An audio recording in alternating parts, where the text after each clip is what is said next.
അവധിക്കാലം ആഘോഷിക്കാൻ പഞ്ചായത്തിലാകമാനം പന്തുകൾ. പന്തുവണ്ടിയുമായി കാട്ടകാമ്പാൽ പഞ്ചായത്ത് പ്രസിഡന്റിന്റെ നേതൃത്വത്തിൽ ജനപ്രതിനിധികളും സജീവം. അവധിക്കാലം ആഘോഷിക്കുന്ന പഞ്ചായത്തിലെ കുട്ടികൾക്ക് കളിച്ചുല്ലസിക്കാൻ പഞ്ചായത്തിലെ 100ഓളം വരുന്ന ക്ലബ്ബുകളിലെ ഫുട്ബോൾ പ്രേമികൾക്ക് 100 ഫുട്ബോളുകൾ നൽകുന്ന ചടങ്ങിന്റെ ഭാഗമായി പഞ്ചായത്ത് ഭരണസമിതിയുടെ നേതൃത്വത്തിൽ ഏർപ്പെടുത്തിയ പന്തുവണ്ടിയുടെ ഉദ്ഘാടനം കാട്ടകാമ്പാൽ പഞ്ചായത്ത് പ്രസിഡന്റ് കെ ജയശങ്കർ നിർവഹിച്ചു. ചടങ്ങിൽ പഞ്ചായത്ത് വൈസ് പ്രസിഡന്റ് മിനി ഐപ്പ് അധ്യക്ഷത വഹിച്ചു.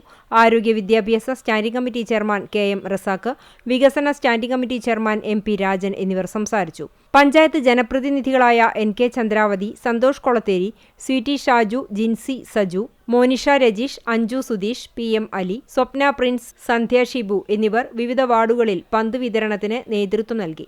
പഞ്ചായത്തിന്റെ എല്ലാ വാർഡുകളിലും എത്തുന്ന പന്തുവണ്ടിയിൽ നിന്നും വാർഡുകളിലെ വിവിധ ടീമുകൾക്കാണ് പന്തുകൾ നൽകുന്നത്. തെരഞ്ഞെടുക്കപ്പെട്ട 100ഓളം ക്ലബ്ബുകളിലൂടെ 1000-ലധികം വരുന്ന കുട്ടികൾക്ക് പദ്ധതിയുടെ പ്രയോജനം ലഭ്യമാകുമെന്ന് പഞ്ചായത്ത് പ്രസിഡന്റ് കെ ജയശങ്കർ പറഞ്ഞു. പഞ്ചായത്തിനകത്തുള്ള സ്പോൺസർമാരെ കണ്ടെത്തിയാണ് ഈ പദ്ധതി വിഭാവനം ചെയ്തതെന്നും ആദ്യമായാണ് അവധിക്കാലത്ത് ഒരു പഞ്ചായത്ത് ഭരണസമിതി മുൻകൈയെടുത്ത് ഇത്രയധികം പന്തുകൾ വിതരണം ചെയ്യാൻ മുന്നോട്ട് വരുന്നതെന്നും അദ്ദേഹം കൂട്ടിച്ചേർത്തു.